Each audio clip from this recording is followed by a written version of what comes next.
So, hello everybody, here is Michael from you left. And today, again, I will be speaking to someone from the other side of the planet, interesting country called Uruguay in South America. And the discussion today will be about energy transformation. And I am lucky that I found probably the best person to talk about it. Ramon, can you please introduce yourself? Who you are, what you do, what you did, better to say? Yeah, sure. Thank you, sir. Thank you so much. I'm really, really excited to be here with you, all of you today. In fact, my name is Ramon Mendez. My background is as physicist. I've been for many years working in the academy as a university professor, researcher. But then about 20 years ago, as my country, Uruguay, was experiencing difficulties in the energy sector, I began studying the issue. I made a whole proposal on how to change the energy mix in my country. And by my tremendous surprise, one day I received a call from my president, and he was asking me to be his Secretary of Energy. So I had the chance of being with two consecutive presidents. First, Tabaré Vázquez, who was the first lefted president in the history of my country, Uruguay. And then when Jose Mujica took office as president, as a continuation of this government, he asked me to continue in the office. So in fact I've been serving two consecutive lefty president as their Secretary of Energy. Then I've been Secretary of Climate Change and in a third government. And then I had the chance of leading the discussion of the designing of the Paris Agreement, of the Climate Paris Agreement in 2015 in Paris. And then after leaving government, with a group of friends, we created a foundation, a non-profit organization, which role is try to share to global South countries what happened in Uruguay, what was the success story, and to share it. But the question is why I'm here. What is this success story? In fact, what's the success story is that Uruguay went from the all the difficulties that you can imagine in the energy sector. Before that, I mean, this was in the decade of this century, and now Uruguay is a country with 98 to 99% of renewable sources in the power mix. This was tremendously positive because it allows us to decrease by a factor of two the cost of producing electricity. So we really proved not only that a power system can work almost entirely run by renewable sources, but also that this is the best option because it decreases cost and also it stabilizes cost, not only decrease cost, because nowadays the cost of electricity is absolutely stable, so we don't fear difficulties like wars or geopolitical events or whatever, because we do not depend on energy commodity prices like coal, natural gas, or coal or whatever. And on top of that, we created 50,000 new jobs, which for a small country like Uruguay is about 3% of the total labor force of the country. So it has a tremendous positive impact to the whole economy, not just to the power sector. We got something like $6 billion investment in total, and this is about 12% of the GDP of the country. Imagine what is the 12% of GDP of your country, and you will see what is the tremendous boost for the whole economy. So in fact, what we really proved is that first, yes, transition is possible. Second, it can be managed technically and whatever, and it works. I mean, the world is ready for that. And third, that is not just because of climate, that today the energy transition brings tremendous positive impact for the whole economy, not just between other for the private for the energy sector itself, but also for the whole economy beyond just the energy sector. So this is why, I mean, what is recognized globally as the Uruguayan energy revolution. Sometime this is how it's said, and there are a lot of universities all over the world, trying to understand what did we do in a different way in order to have this success. And and that's why we are funded by philanthropy in order to try to bring this strategy to other countries in the global south mainly. And Thank so you. this is Thank you, what Ramon. I'm doing. So, just for the audience to understand, because this is how it all came to be, I was looking at the data globally, and your country is the best on the planet from the so-called rich countries or middle countries. So, some countries don't have any CO2 footprint because there is nothing there. So obviously, yeah, there can be any footprint be made. But from the perspective of rich or middle countries, you are supposedly, when the data is right, that's also part of the discussion we will be having, the best example of success.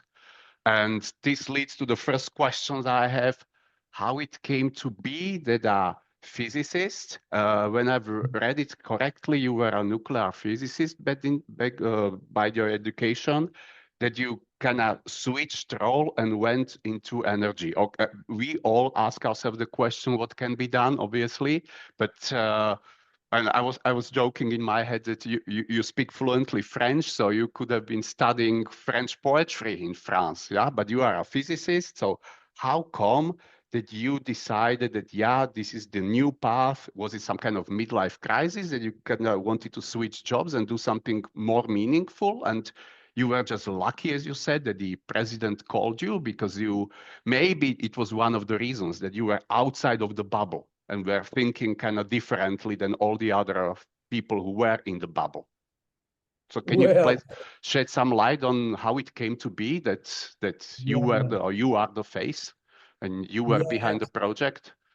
absolutely, absolutely. First of all, it was not at all a midlife crisis. It was just, I feel it like a necessity in contributing to the discussion of the evolution of the energy sector in my country. This is what happened. In fact, Uruguay was, as I was explaining short in the introduction, Uruguay was really expecting,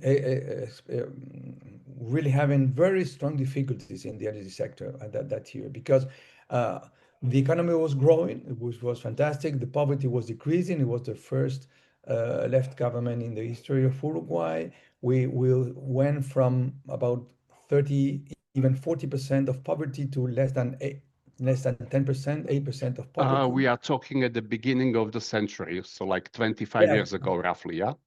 yeah, 25 years ago. Yes. Okay, okay. In fact, yes, 20 years ago. This was in the new government took office on 2005, Mm-hmm. and it was a crisis, a tremendous economic and social crisis.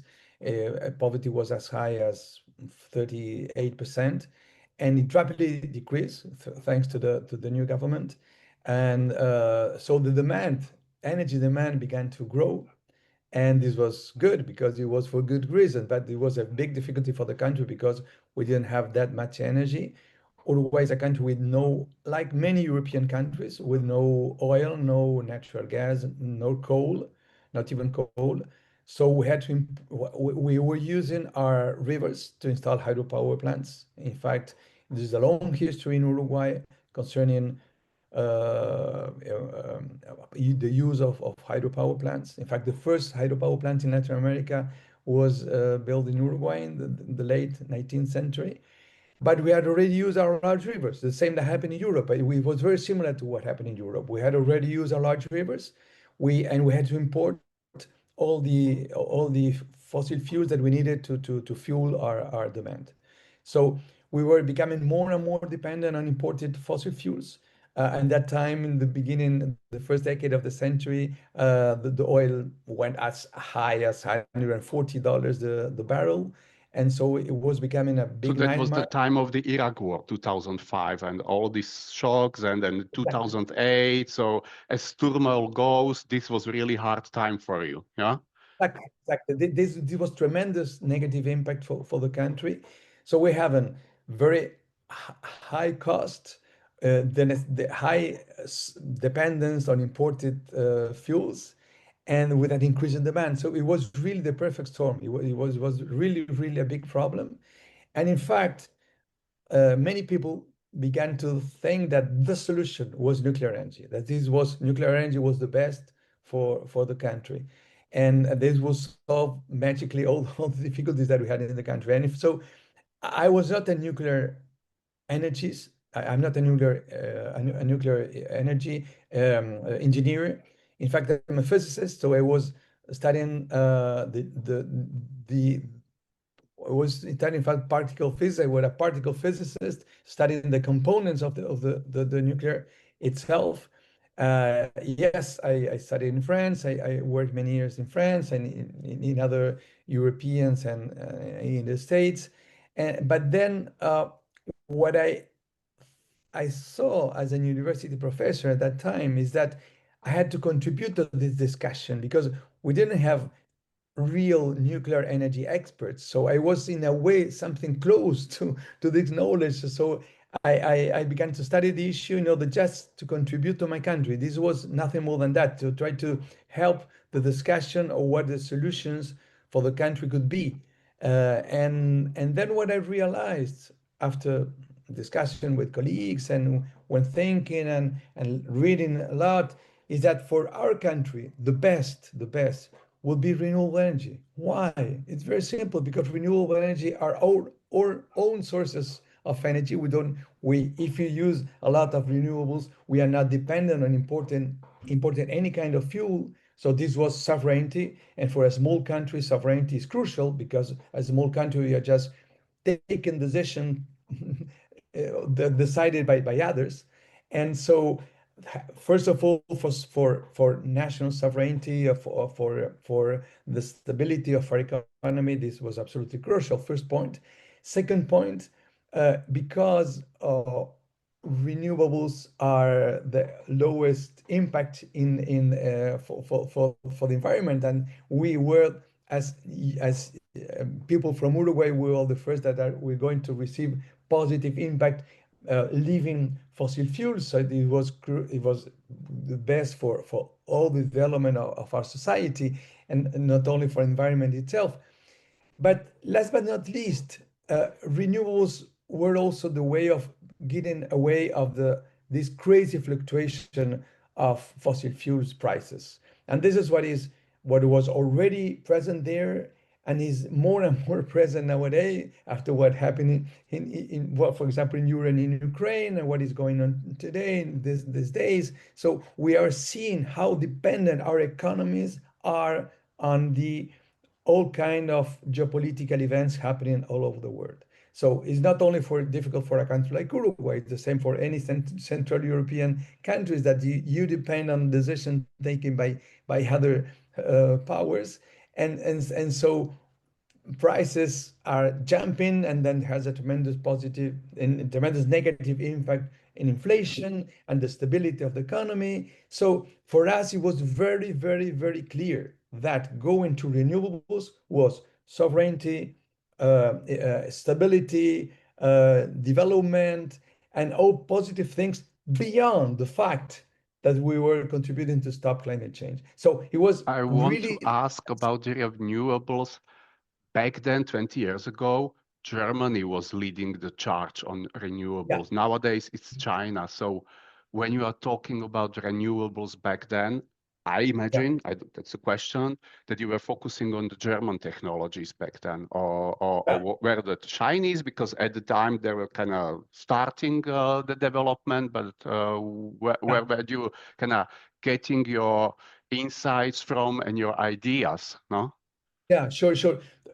We're talking about technology, but we are talking about policies. And what we understood, rapidly understood, is that in order to do that, we needed to prove two misconceptions. To prove that two important ideas were in fact two misconceptions. The first misconception was that it was not possible to deal with the variability of wind and solar, that we cannot manage that. What can we do it? I mean, there's wind when nature decides to have wind, and then there's sun when nature decides to have sun. So this is something that we couldn't control as engineers, as scientists, as decision makers. So Weather is unpredictable, no? So weather there is you are, no? unpredictable. So can we manage the variability of wind and solar. This was the first question that we had to ask. And the second question was, can we prove that this is cheaper? Because we don't want to increase and increase and increase costs. On the contrary, we want to decrease costs. So these were the two main challenges that we have in that time. And so the policy that we decided, in fact, was based in solving these two issues: how to deal with intermittency and how to decrease cost, how to decrease, stabilize cost. So this was the main challenges. And for that, we rapidly understood that technology was there, but we had to rapidly change the rules of the game because our system were, as still are almost everywhere in the world, defined according to the characteristic of fossil fuels. And that's fine because up to some couple of decades ago, fossil fuels were the best that we can have. So it was clear that the rules, the regulation, the market design, the way we plan the system, the way we operate the system, everything has been defined according to the characteristic of thermal power plants run by fossil fuels. But if we're going to go on to renewables, the characteristics are completely different because there's no fuel behind that. Is that you don't have to pay for something in order to produce electricity because what we're taking for nature is free. And the operation and maintenance of the power plants are very low cost. So Yeah, but the everything is first just investment is relatively high. Now you have to yeah, exactly. build So a. everything you have to do is just to pay back the investment. It's just a financial business. You need a lot of money in order to invest, and you pay back this investment through 20 years long. So it's a completely different business, a completely different business. There's nothing varying in the middle. So it's a completely different business. So in fact, when you're saying how we, what was our model? And I have to say, we had no model. This was the difficulty because what we saw is that yes, German, for example, Denmark, for example, and there was a big in Spain in some cases, and same time also in Europe, in the States, they were developing the technology, and the technology was becoming to be ready. But the way of introducing the necessity of changing the regulation and to having the specific policies in order to make it possible, this was not ready. We didn't have a model, and this was the main difficulty, but at the same time the most interesting part of the game because we really were beginning from the scratch. And what we rapidly understood is that this is not just market. I mean, because market cannot do it. If your rules of the game are decided for your competitors, then you will never win. And this is what was happening at that time and what is still happening all over the world today, which is we're still having rules of the game, which are not those necessary in order to take profit of all the positive characteristic of renewables because they are still maintaining the power of fossil fuels. So, and this is what we rapidly understood. And so if your question is what happened, why a physicist became a secretary of energy? Yes, what the president understood is that he needed someone to think out of the box. And I was thinking out of the box, definitely, because I was not following, I was new in the field and I was a scientist. So what is the training of a system? As a particle physicist, my training is facing a difficult problem and trying to find an original solution. And this is what I did. And this is what my whole team did. And this is we created a tremendous team in the Secretary of Energy, in our National Energy Agency, which had multi-dimensional capacities, background of different people from engineering, economists, accountants, policy scientists, architects, agronomic engineer, so different communicators, so different knowledges. Because when you want to change the power system is not just changing one fuel to another fuel. It's completely redefining your system. And this is crucial. And this is why a left government did it, because in fact, we were really thinking that public policies are crucial. So we from the government leaded the transformation. We redefined the shape of the system. We work hand with hand with the private sector. We were discussing all the time with the private sector. We were having conversation before having a new decree, a new law. We were discussing it with high discussion with the private I sector. will jump in when you are talking about the private sector because there is an important question to ask. Sometimes, or more often than sometimes or occasionally, the private sector is reluctant to Absolutely. improve something or change something because it's uncertainty. They have their Yeah, business model. You suddenly come with a different idea. They don't know what to expect. I yeah. can see it in Europe that they are not exactly the gas, they are the brake of the changes. And the other question, and whether you can clarify it, because private sector, I imagine it was fossil-based private sector, so they had to kind of adjust as well because the old model was their model. They were making their money out of it. For them, probably it was great that barrel was costing 140 euros or bucks or whatever, because that's a lot of money. So Sure. convince those people that, nah, let's do it differently wasn't probably easy, to say it very politely. Or was it some kind of, vacuum back then in Uruguay that you were able to convince them to do it differently? Because this is one of the biggest challenges in Europe that, they have their business models. They are doing it. This is the problem with BP in Holland or wherever, Total in France, that they see themselves as fossil fuel companies. They don't see themselves as energy companies. So Yeah, they are yeah. married to fossil fuels. And when you say that you should drop your wife and divorce her, then they are like, you are attacking my identity. So Well, how is it possible in Uruguay, or was possible, that they were kind of open to those changes? well, a lot of things to answer your question. First of all, what happened globally? You know that according to the IMF, to the International Monetary Fund, the total direct subsidies to the fossil fuel industry all over the world is $1.4 trillion per year. 1.4 It's not trillion as cheap as it seems. Yeah. subsidies. Uh, Subsidies. This means uh. this means that fossil fuel industry remain in place because in many, many, many places all over the world, they are subsidized by the rest of the economy. This is something we have to understand very clearly because this has to do with the rules of the game all over the world. And the fossil fuel industry can put presidents, can pay for political campaigns, and this is crucial in the world that we're living today right now. So, and this is not WWF, which is saying that this is not International Renewable Energy Agency. No, this is the IMF. So the the finance sector all over the world is very worried because of the fact that today and more and more and more fossil fuel industry is surviving because of this tremendous subsidy that they are receiving. So, but this is a clear proof of the power of this industry. I mean, and this is nature. I mean, this is human. This is human history. I mean, this happen all the time. And so there's a remaining industry which is moving, have $12 million employees all over the world.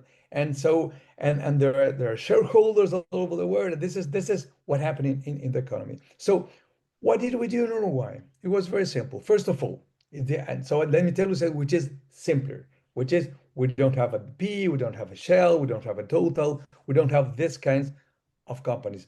The national oil company is a national. The oil company in Uruguay is a national oil company. So And always was, or was it like policy of this new government that it was no, nationalized? it always was. It was Okay. it was a national company since it was created in the second decade of the 20th century. So it always was.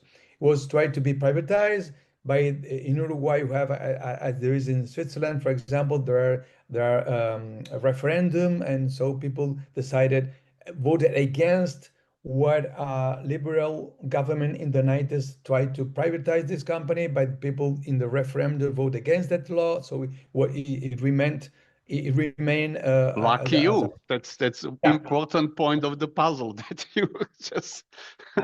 Absolutely, absolutely, because as you're going to see, I mean, there were more than $4 billion investment from the private sector. But as I'm going to tell you afterwards, there was a public-private partnership that made it possible. But the fact that we had a tremendous boost from the public policy was absolutely crucial in the final result. But let me close the parenthesis so far, and so let me go back to your question about what happened with the fossil fuels and how will we change things.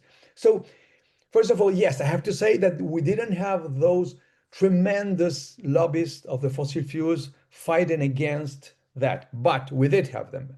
But what was important is that we made a tremendous analysis of what the benefits, national benefits of the transition could be.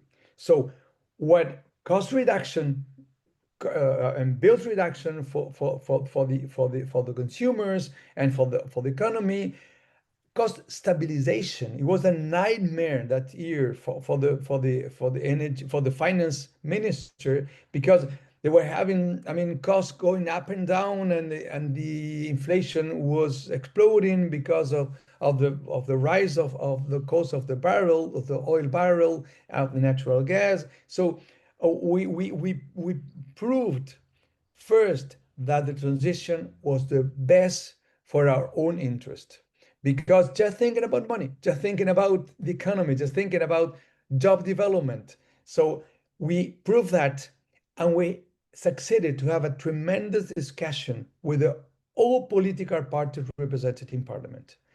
And we understood, as the whole political uh, sector in the country, that this was the best for the people. So no matter Sorry if to you, jump in. One question popped into my mind because we are kind of leaving the fossil industry behind there in the past. But where I'm were not, your I'm where, not getting where the were point. your fossils actually coming from? Was it Venezuela or where you were importing the fossil power We, we, from? we, we were importing, I mean, Uruguay import oil from all over the world. Okay, Yeah, even during the right is left right during the far right dictatorship in the country in the 70s, they were buying to the USSR. So there's okay. no No, there's because no who was actually supplying the fossil fuels to you? That was the part of the question. Like, who would many lose the business? Obviously, it were not Americans. Sounds like they didn't meddle in because they didn't have much of the business anyway. So it was Russia. Yeah. no, it was many countries. Venezuela, yes, it was important. Argentina also was important. Okay. Our neighbor was supposed to send also Like natural. how was the mix of the fossil fuels created? Who were the biggest losers if the change would be implemented? So Venezuela, Argentina, who Oh, else? no, no. Russia? Oh, no. There was not that clear international loser No, yeah, or for those who company. who were selling you fossil fuels, definitely, because they would lose Yeah, a yeah, customer. but So, as the point is, the interesting point here is that they didn't see me coming. This means the Uruguay is nothing. We are 3 million people, so no one cares about what mhm. happened there.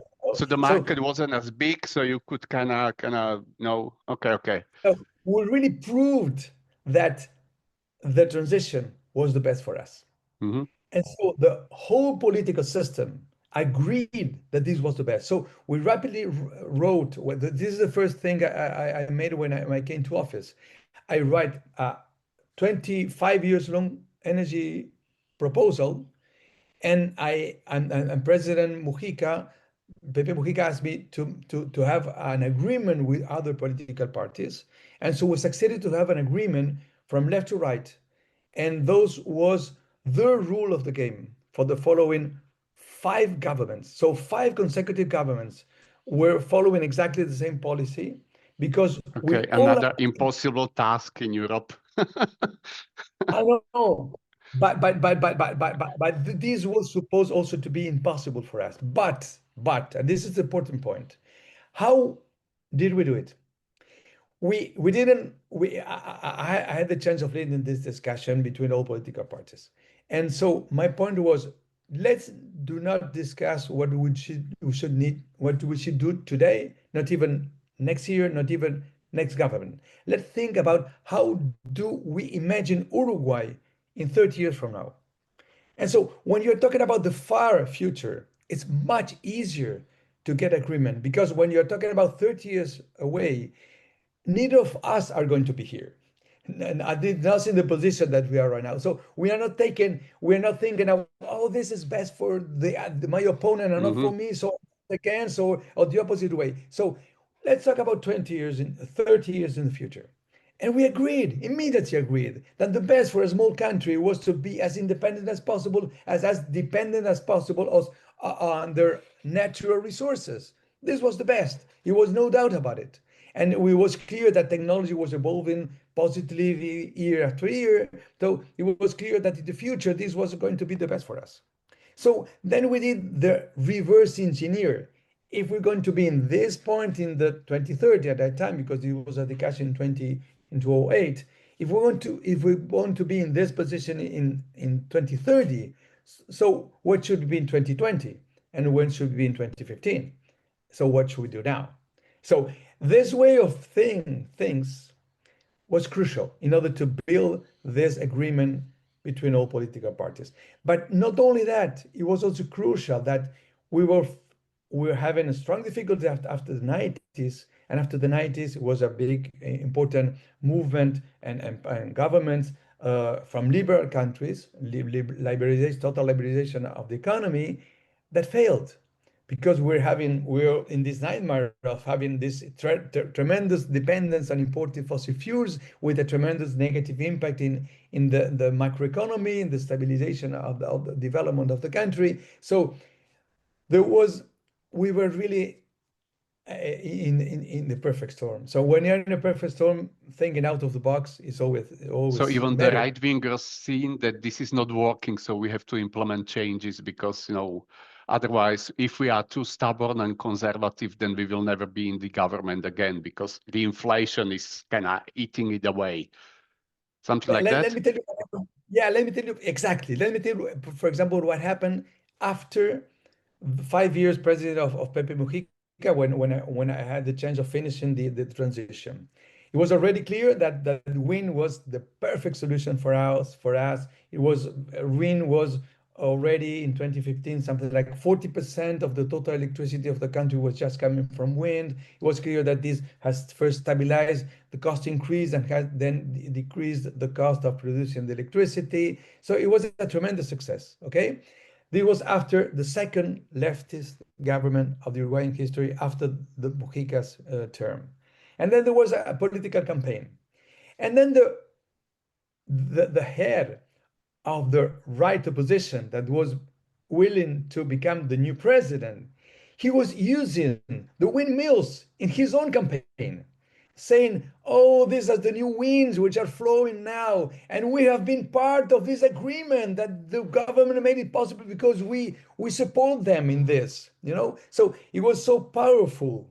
Then the right understood that this was the good way of reaching their constituency, because no matter the constituency votes right to left, if this debate for best for their pocket, for their stability, or for job creation or whatever, I mean, who cares? I mean, is no longer.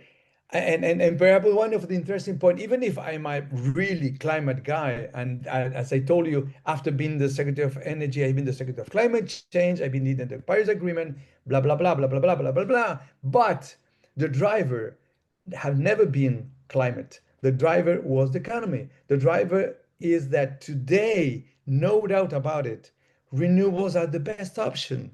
But for that, in order to prove it, you have to define the rules of the game that allows renewables to compete in the same footing, like the same footing as fossil fuels. Question I have, when you are talking about the wind energy, the wind turbines, so you were Yeah, importing them from Germany, I assume. Back not then, only Germany was for probably, Germany, oh, for Germany, from Spain, from Denmark, from United States, even from So you didn't Japan. have one supplier, you have chosen different suppliers and Suppliers okay.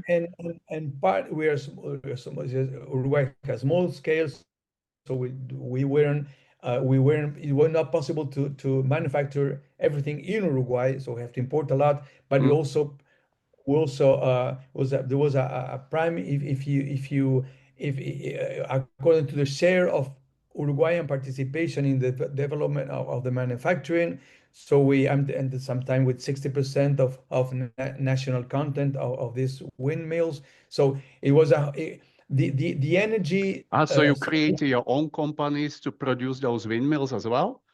we tried, but once again, as this is a small country, the scale was not enough in order to Hmm. manufacture from the But at scratch. least small parts of that Yeah, yeah, necessary yeah, yeah. It was investment and an installment was yours. Okay. yeah the spillover over the whole economy of the transition was as high as $2 billion, and $2 billion was about 4% of GDP at that time. So Hmm. it was a tremendous positive impact on the whole economy, uh, job creation, new industry creation, new capacity creation, and now, for example, just for the record, Uruguay now is exporting the experience of what we develop in Uruguay, and there are about 10 Uruguayan companies that are trying to participate in bidding process, etc., in more than 10 countries, mainly in South America, but also there are, I mean, boilers building from Uruguay companies in Europe. So there was a learning on how to do it, and then Hmm. this is exported. So it's Uruguayan knowledge that has been developed in the energy transition in Uruguay, and now which is exported to other countries, mainly in South America. So Let's uh, talk about the mixture. So you said you have 40% roughly from the wind. I guess the yeah, second place is solar, I assume, or was no, it because geothermal, or how is no, it all no, set no. up? No, because I mean, there are countries all over the world which are almost 100% renewable, but they're just hydropower. Paraguay, for example, not Uruguay, Paraguay, or Kenya, for example, or Ethiopia. There are countries that have Bhutan. They have a large share of renewable, but it's just water. Albania and Norway in Europe. Yeah, yeah, yeah, yeah, yeah. Just hydro. That's fine. This is the 20th century. This is not the 21st century. That's fine. Those countries have those tremendous amount of hydropower. This is, Good in for fact, them, no? good for them. Okay. We had hydropower, but not that much. In fact, the interesting point is that only half of, which is already a lot, but half of our electricity is hydropower. But the other half is a combination of wind, solar, and biomass waste. And biomass waste is important because Uruguay is an agro-industrial country. So we have a lot of waste coming from the agro industry. And so we have a lot of waste, which was environmental liability since a few time ago, and now it's a energy Source asset. of money.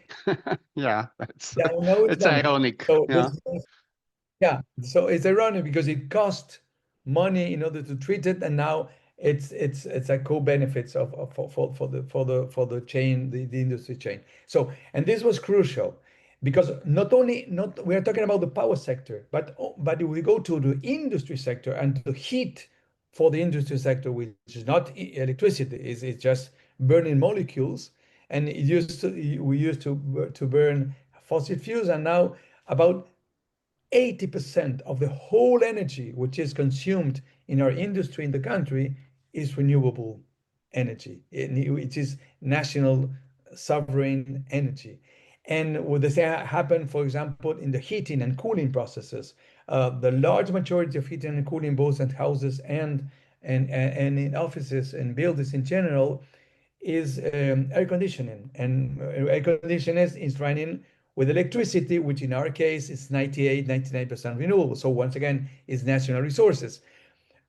Last month, more than 40% of the new vehicles sold in the country were electric vehicles, 40%. And Hmm. so I'm running an electric car, which I charge it during nights when in night there's a lot of much more wind than during day and less consumption. So the cost of electricity during night is so low that I pay 4 euros, and with 4 euros of electricity, I run 500 kilometers with my car. So Mhm. there's a whole electrification of the energy demand of the country, which is based on renewables, which is based on our own No, by the national way, this is important resources. question about the electrical grid and how did you kind of deal with the spikes and lows of it all? Exactly. And do you have some kind of intelligent meters that obviously you are describing Yes, something of that sort that it knows this meter? It's can I guess it's somehow internet based, this whole yeah, technology, that now the absolutely. cost of the energy is low. So hey, let's charge. Now it's too expensive, so I will not charge because it will be 3 times as expensive to drive my vehicle. So was this all part of the discussion back then in 2008, 2007 when you were introducing? Because I don't even know whether the technology existed back then, No, smart it didn't. meters and stuff like that. It did, but it was not in the beginning. But during the whole process, we ended up with more than 90% of households having intelligent meters in their homes, and for buildings in general. And yes, it's possible to do this kind of things, but what we have so far is not that detailed. I mean, it's just that we have three different costs of electricity according to the day, because it depends. There's an average cost of electricity, production cost in different moments of the day. So this is enough in order just to have more interesting use of the electricity. But there is a question that you are in a way asking me in an indirect way, which is how can we manage intermittency? How can we manage the combination I of do. different sources? Yeah, because I don't know Yeah, whether you know, and- it happened last summer in Spain that the whole network no, kind of yeah, crashed because they messed it up. So yeah, and this is the interesting point. When you have uh, uh, participants in the economy which are subsidized by as high as $1.4 trillion per year, of course, the power of narrative is dominated by this narrative. So the dominant narrative is that it's not possible to manage intermittency. It's not possible to manage the weather decisions. obviously it is because you are smiling. You would be crying if it were Obviously, true. it Yeah. is. Obviously, it is. I mean, you know what? Human engineer has succeeded to put a man in the moon more than half a century ago, and you are telling me that human engineer cannot manage wind and solar intermittency? It's crazy. Of course it can. Of course it can. It's not rocket science. It was complicated, but Uruguay did it, so it's possible. No, And for give the us the last details. What exactly did you implement? and so the point, and this is the point is that you have to think out of the box. If you're trying to run the power system according to the characteristics of thermal power plants, it doesn't work. It doesn't work. How the things work in Uruguay? People used to think about what they call the base load energy. Base load energy all the time needs to be something like thermal power plants, because thermal power plants you can put it on and off whatever you want. In fact, in Uruguay, base load, what is the base load of the energy production is wind and solar. They are the rulers. They are the king of the game because they're the cheapest option. Today, there's no cheapest option to produce electricity rather than wind and solar. And every single year, costs are reduced and reduced and reduced. And just take this point. In the last 10 years, the cost of the photovoltaics generation has decreased by a factor of eight in Mhm. 10 years. And this is because of the Chinese, this is because of the development of technology, this is because of the scale has grown. And as the scale is growing, costs are reducing. This was driven by climate change. Yes, it was driven by climate change. But today, this is a cheaper option. So, I mean, what is the interest of our consumers to have as much